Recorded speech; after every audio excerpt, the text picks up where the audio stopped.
রাসূলুল্লাহ সাল্লাল্লাহু আলাইহি ওয়াসাল্লাম আরবাউন মিন সুনানিল মুরসালিন। নবীজি সাল্লাল্লাহু আলাইহি ওয়াসাল্লাম বলেন যে নবী রাসূলদের একটা বিখ্যাত 4টা সুন্নাত। কয়টা সুন্নাত? যত নবী রাসূল ছিলেন, হযরত আদম আলাইহিস সালাতু ওয়াস সালাম থেকে নবীজি সাল্লাল্লাহু আলাইহি ওয়াসাল্লাম পর্যন্ত, ঈসা আলাইহিস সালাতু ওয়াস সালাম বাদে যত নবী রাসূল ছিলেন সকলের কম্বলচারী 4টা সুন্নাত ছিল। কয়টা? এই 4টা কাজ তারা সবাই করতেন। এক নাম্বার হচ্ছে আল হায়া। সকল নবী রাসূলগণ ছিলেন অত্যন্ত লজ্জাশীল। 2 নাম্বার তাআত্তুর। সমস্ত নবী রাসূলগণ সুগন্ধি ব্যবহার করতেন। কি ব্যবহার করতেন? আতর। হাদিসে আতরের কথা এসেছে। সমস্ত নবী রাসূলগণ কি ব্যবহার করতেন? আমাদের দেশের সবচাইতে বুজুর্গ কে জানেন? যার শরীর থেকে পায়খানার গন্ধ আসে। যদি শরীর থেকে ঘামের আর পায়খানার গন্ধ বেশি আসে, চুলগুলো যদি আঁচড়ানো না থাকে, কোকড়ানো থাকে, মোষ যদি বড় বড় থাকে, দাড়ি যদি এরকম পেঁচায় পেঁচায় থাকে, বগলের নিচে যদি 2-1 গাঁঠি ময়লা না থাকে, এইটা আমাদের দেশে বড় কামেল হইতে পারে। এটা আমাদের ধারণা।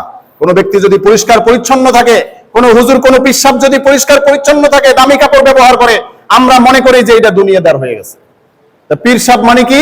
পিরসাব মানে কি? দুর্গন্ধ। পিরসাব মানে কি?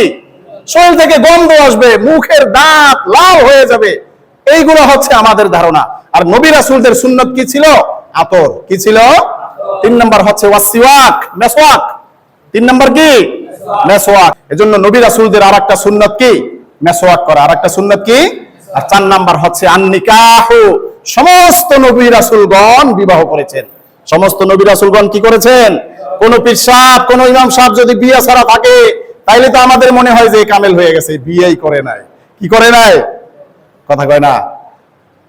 বিয়ে যদি করে তাইলে কি চরিত্র নষ্ট হয় না? চরিত্র ঠিক থাকে? কথা বলে না।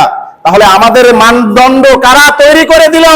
যদি একটা বিবাহ করে অথবা 2টা বিবাহ করে, প্রয়োজনে ওই ব্যক্তির চরিত্র নষ্ট হয়ে যায়। আর যেই ব্যক্তি, যেই ছেলে বয়স হওয়ার সাথে সাথে, কামাই হওয়ার সাথে সাথে বিবাহের প্রস্তাব দেয়, যেই মেয়ে নিজের ইজ্জত রক্ষা করার জন্য বাবার কাছে বলে বাবা আমাকে বিবাহ দাও, যেই মেয়ে নিজের মেয়েকে বাঁচানোর জন্য অন্য ছেলের কাছে যায় বলে যে আমার মেয়েটাকে তুমি চাইলে বিবাহ করতে পারো, এই সমাজ আমাদেরকে শিখিয়েছে ওই বাবা চরিত্র নাই, ওই ইমামের চরিত্র নষ্ট, ওই যুবক ছেলের চরিত্র নষ্ট হয়ে গেছে।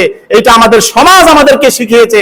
আর রাসূল, নবী রাসূলগণ আমাদেরকে শিখিয়েছেন যে বিবাহের মাধ্যমে চরিত্র নষ্ট হয় না, বিবাহের মাধ্যমে আল্লাহ পাক রব্বুল আলামিন একজন ঈমানদারের তাকওয়া বাড়ায় দেন।